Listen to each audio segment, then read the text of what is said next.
പുതിയൊരു വീഡിയോയിലേക്ക് എല്ലാവർക്കും സ്വാഗതം. ഇന്നത്തെ വീഡിയോ എപ്സന്റെ new model all in one ink tank colour പ്രിന്ററായ എപ്സൺ L3560 എന്ന പ്രിന്ററിന്റെ അൺബോക്സിംഗും ഫസ്റ്റ് സെറ്റപ്പ് എല്ലാം ഉള്ള ഒരു ഫുൾ വീഡിയോ ആണ് നിങ്ങൾക്ക് പരിചയപ്പെടുത്തി തരുന്നത്.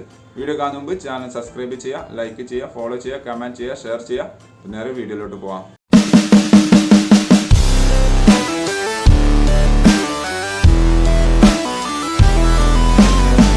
പ്രത്യേകം ശ്രദ്ധിക്കുക, പ്രിന്റർ വാങ്ങിക്കഴിഞ്ഞാൽ നിങ്ങൾ അടുത്തുള്ള എപ്സന്റെ ഓതറൈസ്ഡ് സർവീസ് സെന്ററിലോ അല്ലെങ്കിൽ ടോൾ ഫ്രീ നമ്പറിലോ വിളിച്ച് ഇൻസ്റ്റാളേഷൻ ബുക്ക് ചെയ്യണം. അവരുടെ എഞ്ചിനീയർ വന്നാണ്ട് നിങ്ങൾക്ക് ഫ്രീ ആയിട്ട് ഇൻസ്റ്റാളേഷൻ ഡെമോൺസ്ട്രേഷൻ എല്ലാം തരുന്നതാണ്.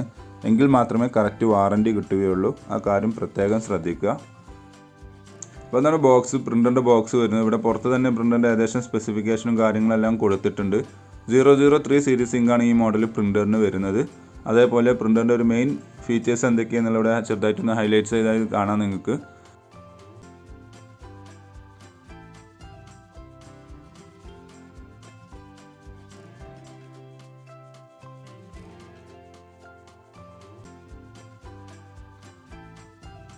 അപ്പോൾ നമുക്ക് ബോക്സ് ഓപ്പൺ ചെയ്യാം. ബോക്സ് ഓപ്പൺ ചെയ്യുന്ന അതോടെ പ്രത്യേക ഇൻസ്ട്രക്ഷൻസ് കൊടുത്തിട്ടുണ്ട്. നമ്മൾ കറക്റ്റായിട്ട് ഡോക്യുമെൻറ്റേഷൻ വായിക്കണം എന്നുള്ളത്. അപ്പോൾ അതേപോലെ ചെയ്യുക. ബോക്സ് ഓപ്പൺ ചെയ്യുന്ന സാധനം മുകളിൽ തന്നെ നിങ്ങൾക്ക് കാണാൻ സാധിക്കും. യൂസർ മാനുവലും യൂസർ ഗൈഡ് ഉള്ളതും അതേപോലെ പവർ കോഡാണ് ഈ കാണുന്നത്. ഇതിൻ്റെ കൂടെ വരുന്ന ഇങ്ക് ബോട്ടിലാണ്. 4 സെറ്റ് ഇങ്ക് ബോട്ടിൽ ഇതിൻ്റെ കൂടെ ഫ്രീ ആയി വരുന്നതാണ്. പിന്നെ ഈ യൂസർ മാനുവൽ അത് പ്രത്യേകം ശ്രദ്ധിക്കുക. അവിടെ എഡിറ്റിൻ്റെ ടോൾ ഫ്രീ നമ്പറൊക്കെ. അപ്പോൾ നിങ്ങൾ ഇൻസ്റ്റാളേഷൻ കഴിയുന്നതും ടോൾ ഫ്രീ നമ്പറിൽ വിളിച്ച് ഇൻസ്റ്റാളേഷൻ ബുക്ക് ചെയ്യുക. ഈ പീസുകളെല്ലാം കാർഡ്ബോർഡ് പീസുകളെല്ലാം മാറ്റി വെച്ചിട്ടുണ്ട്. ഇതാണ് പ്രിൻ്ററിൻ്റെ USB കേബിൾ വരുന്നത്.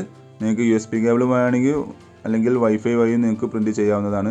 ഡ്രൈവർ സീറ്റ് ഇതിൻ്റെ കൂടെ വരുന്നില്ല. സാധാരണ യൂസർ മാനുവലിൻ്റെ കിറ്റിലാണ് ഡ്രൈവർ സീറ്റ് ഉണ്ടാവുക.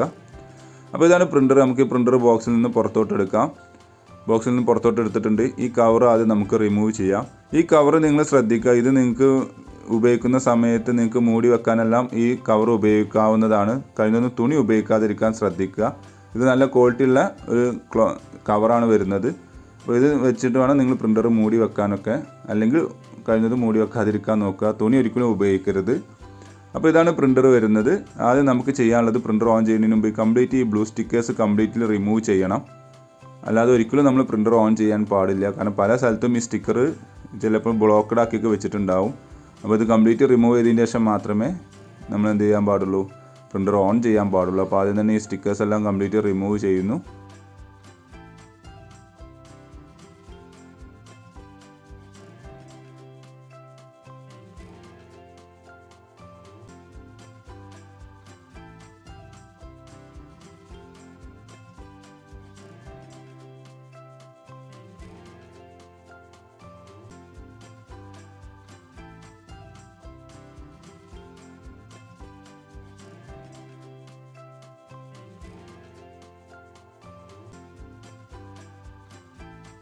അപ്പോൾ ഏകദേശം നമ്മൾ സ്റ്റിക്കേഴ്സ് എല്ലാം റിമൂവ് ചെയ്ത് കഴിഞ്ഞിട്ടുണ്ട്. ഇനി നെക്സ്റ്റ് ചെയ്യാനുള്ളത് നമ്മൾ ഇങ്ക് ഫില്ല് ചെയ്യുക എന്നുള്ളതാണ്. ഒരിക്കലും പ്രിൻ്റർ അതിനു മുമ്പ് ഓൺ ചെയ്യരുത്. അപ്പോൾ നമ്മൾ പ്രിൻ്ററിൻ്റെ കൂടെ തന്നെ നമുക്ക് 4 ബോട്ടിൽ ഇങ്ക് വന്നിട്ടുണ്ട്. ഇതാണ് അതിൻ്റെ ഇങ്കിൻ്റെ ബോട്ടിലിൻ്റെ പാക്ക് വരുന്നത്. അതിൽ ഇതിൽ 4 സെറ്റ് ഇങ്ക് വരുന്നുണ്ട്. ബ്ലാക്ക്, സിയാൻ, യെല്ലോ, മജന്ത. അതുപോലെ എപ്സൻ്റെ 003 സീരീസ് ഇങ്കാണ് ഉപയോഗിക്കേണ്ടത്. അപ്പോൾ നമ്മൾ അതിൻ്റെ പാക്കിംഗ് കവറെല്ലാം റിമൂവ് ചെയ്തിട്ടുണ്ട്. എന്നിട്ട് ഇതാണ് ടാങ്ക് വരുന്നത്. നിങ്ങൾക്ക് ഇവിടെ ഫ്രണ്ടിൽ കാണാൻ സാധിക്കും. അപ്പോൾ ഓരോരോ ടാങ്കിലും ഓരോരോ ഇങ്കാണ് ഫില്ല് ചെയ്യേണ്ടത്. ഏത് ടാങ്കിൽ ഏത് ഇങ്കാണ് വേണ്ടത് എന്നുള്ളതെല്ലാം അതിൻ്റെ കോഡുകൾ അവിടെ കൊടുത്തിട്ടുണ്ട്. അപ്പോൾ ടാങ്കിൻ്റെ മെയിൻ ടോപ്പ് ഓപ്പൺ ചെയ്യുക. എന്നിട്ട് അതിൽ ഏതെങ്കിലും ഒരു ടാങ്കിൻ്റെ ടോപ്പ് ഓപ്പൺ ചെയ്യുന്നു. അപ്പോൾ ആദ്യം ഫില്ല് ചെയ്യാൻ പോകുന്നത് യെല്ലോ ആണ്. അപ്പോൾ യെല്ലോൻ്റെ ബോട്ടിൽ ഓപ്പൺ ചെയ്ത് നേരെ ഇതിലേക്ക് ഇതേപോലെ ജസ്റ്റ് ഒന്ന് ഓട്ടോമാറ്റിക്കായിട്ട് വെച്ചുകൊടുത്താൽ മതി. ഓട്ടോമാറ്റിക്കായിട്ട് തന്നെ ഇങ്ക് ഫില്ലാവുന്നതാണ്. അതിൽ ഇങ്ക് ഫില്ലാവുന്നത് നിങ്ങൾക്ക് ഇവിടെ ഫിസിക്കലായിട്ട് കാണാൻ സാധിക്കും. ടാങ്കിൽ ഇങ്ക് ഫില്ലായി വരുന്നത്. അപ്പോൾ നാളെ നിങ്ങളിത് ഇങ്ക് കഴിഞ്ഞ് കഴിഞ്ഞാലും ഇതേപോലെ തന്നെയാണ് ഫില്ല് ചെയ്യേണ്ടത്. ഇതിൽ കുറച്ച് ബാലൻസ് ഇങ്ക് വരും. അത് നിങ്ങൾ ഇതിൻ്റെ ഫസ്റ്റ് ഇൻസ്റ്റാളേഷൻ കഴിഞ്ഞതിന് ശേഷം നിങ്ങൾക്ക് ഒന്നുകൂടി ഇതേപോലെ ടാങ്കിലേക്ക് ഇൻസെർട്ട് ചെയ്താൽ മതി. ഓട്ടോമാറ്റിക്കായി തന്നെ ബാലൻസ് ഇങ്കും അതിൽ ഫില്ലാവുന്നതാണ്. അപ്പോൾ യെല്ലോ ഫില്ല് ചെയ്തു. നെക്സ്റ്റ് വരുന്നത് മജന്തയാണ്. മജന്തൻ്റെ ബോട്ടിൽ അതേപോലെ നമ്മൾ എന്ത് ചെയ്തു, ആ ടാങ്കിൻ്റെ ആ ഒരു നോസിലേക്ക് ജസ്റ്റ് ഒന്ന് ഇൻസെർട്ട് ചെയ്തു. കറക്റ്റായിട്ട് ഇങ്ക് ഫില്ലാവുന്നത് നിങ്ങൾക്ക് കാണാൻ സാധിക്കും. പ്രത്യേകം ശ്രദ്ധിക്കുക, നിങ്ങൾ പ്രിൻ്റർ ഓൺലൈനിൽ നിന്ന് വാങ്ങി കഴിഞ്ഞ് കഴിഞ്ഞാലും ഒരിക്കലും ഇങ്ക് ഓൺലൈനിൽ നിന്ന് വാങ്ങരുത്. ആ കാര്യം പ്രത്യേകം ശ്രദ്ധിക്കുക. കാരണം ഓൺലൈനിൽ നിന്ന് വാങ്ങിയ പല ആളുകൾക്കും അധികവും ഡ്യൂപ്ലിക്കേറ്റ് ഇങ്കാണ് വന്നിട്ടുള്ളത്. ഡ്യൂപ്ലിക്കേറ്റ് ഇങ്ക് വെച്ചാൽ പ്രിൻ്ററിൻ്റെ വാറണ്ടി കട്ടാവുന്നത് മാത്രമല്ല ഹെഡിന് കംപ്ലയിൻറ്റ് വരുന്നതാണ്. അതുകൊണ്ടാണ് പറഞ്ഞത്. അപ്പോൾ നമ്മൾ മജന്ത ഫില്ല് ചെയ്ത് കഴിഞ്ഞു. നെക്സ്റ്റ് നമ്മൾ സിയാനാണ് ഫില്ല് ചെയ്യാൻ പോകുന്നത്. അപ്പോൾ സിയാൻ്റെ ബോട്ടിലെടുത്തു, സിയാൻ്റെ ടാങ്ക് ഓപ്പൺ ചെയ്തിട്ടുണ്ട്. നേരെ ബോട്ടിലേക്ക് അതിലേക്ക് ജസ്റ്റ് ഒന്ന് ഇറക്കി വെച്ചിട്ടുണ്ട്. ഓട്ടോമാറ്റിക്കായി തന്നെ ഇങ്ക് ഫില്ലാവുന്നത് നിങ്ങൾക്ക് കാണാൻ സാധിക്കും. കണ്ടില്ലേ? അപ്പോൾ ഇതേപോലെയാണ് നിങ്ങൾ ഇങ്ക് ഫില്ല് ചെയ്യേണ്ടത്. നെക്സ്റ്റ് ടൈം ഒരിക്കലും പ്രിൻ്റർ നമ്മോട് ഇങ്ങോട്ട് ഇങ്ക് കഴിയാനായിട്ടുണ്ട് എന്ന് പറയില്ല. നമ്മൾ അത് ഇവിടെ ഫിസിക്കലായിട്ട് തന്നെ നോക്കണം. അതിനാണ് കമ്പനി ടാങ്കിൻ്റെ അവിടെ ഫ്രണ്ട് ഭാഗം ട്രാൻസ്പെറൻ്റ് ആയി കൊടുത്തിട്ടുള്ളത്.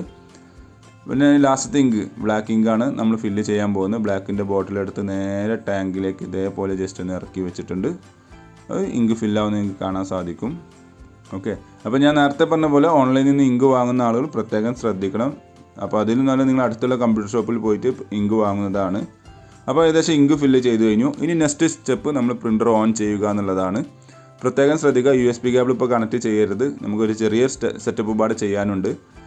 പവർ കേബിൾ കണക്ട് ചെയ്തു പ്രിൻ്റർ ഓൺ ചെയ്യുകയാണ്. പ്രിൻ്റർ ഓൺ ചെയ്ത് കുറച്ച് നേരം ഒന്ന് വെയിറ്റ് ചെയ്യണം. കുറച്ച് നേരം വെയിറ്റ് ചെയ്യുന്ന അതേപോലെ ലാംഗ്വേജ് സെലക്ട് ചെയ്യാൻ ചോദിക്കും. അപ്പോൾ നമ്മുടെ ലാംഗ്വേജ് ഏതാണെന്നുള്ളത് സെലക്ട് ചെയ്ത് കൊടുക്കണം. അതിന് ശേഷം ഇവിടെ ഓക്കെ എന്നുള്ളത് കൊടുക്കുന്നു. ഇവിടെ തൽക്കാലം നോ എന്നുള്ളത് സെലക്ട് ചെയ്യുക. എന്നിട്ട് ഓക്കെ എന്നുള്ളത് കൊടുക്കുക. കുറച്ച് നേരം ഇതേപോലെ പ്രിപ്പയറിംഗ് എന്നുള്ളൊരു ഇത് നമുക്ക് സ്ക്രീനിൽ തെളിഞ്ഞ് കാണാൻ സാധിക്കും. അതിനുശേഷം ഇതേപോലെ ഒരു മെസ്സേജ് വരും. അവിടെ നമ്മൾ ഓക്കെ എന്ന് കൊടുക്കുക. വീണ്ടും ഓക്കെ എന്നുള്ളത് കൊടുക്കുന്നു. എഗെയിൻ വീണ്ടും നമ്മൾ ഓക്കെ എന്ന് കൊടുക്കുക. അപ്പോൾ നമുക്കിവിടെ കാണാൻ സാധിക്കും, ഇവിടെ ഈ ഒരു button 5 second press and hold ചെയ്യാനാണ് പറയുന്നത്. അപ്പോൾ അത് ചെയ്യുക. പ്രസ് ആൻഡ് ഹോൾഡ് ചെയ്ത് വെക്കുന്ന സമയത്ത് ഇതേപോലെ ഒരു മെസ്സേജ് വരും.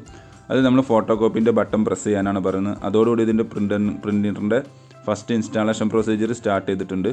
നമ്മളൊരു 11 മിനിറ്റ് വെയിറ്റ് ചെയ്ത് അതേപോലെ ഇനീഷ്യലൈസേഷൻ കംപ്ലീറ്റഡ് എന്നുള്ള മെസ്സേജ് വരുന്നതാണ്. അപ്പോൾ നമ്മൾ ഫസ്റ്റ് ഇൻസ്റ്റാളേഷൻ ഏകദേശം കംപ്ലീറ്റ് ആയിട്ടുണ്ട്. ഇനി നമുക്ക് ഡ്രൈവർ ഇൻസ്റ്റാൾ ചെയ്തിട്ട് പ്രിൻ്റർ യൂസ് ചെയ്യാവുന്നതാണ്. വീഡിയോയുടെ തുടക്കത്തിൽ പറഞ്ഞ പോലെ നിങ്ങൾ ഇത് കഴിയുന്നതും ഒരു ഓതറൈസ്ഡ് ടെക്നീഷ്യനെ കൊണ്ട് തന്നെ ചെയ്യിപ്പിക്കുക. ഓക്കെ, അപ്പോൾ അതേപോലെ ട്രൈ ചെയ്യുക. Thanks for watching my videos എന്ന് വിചാരിക്കുന്നു. സബ്സ്ക്രൈബ് ചെയ്യാൻ മറക്കരുത്. ലൈക്ക് ചെയ്യുക, ഫോളോ ചെയ്യുക, കമൻറ്റ് ചെയ്യുക, ഷെയർ ചെയ്യുക. അപ്പോൾ ഓക്കെ, ബൈ.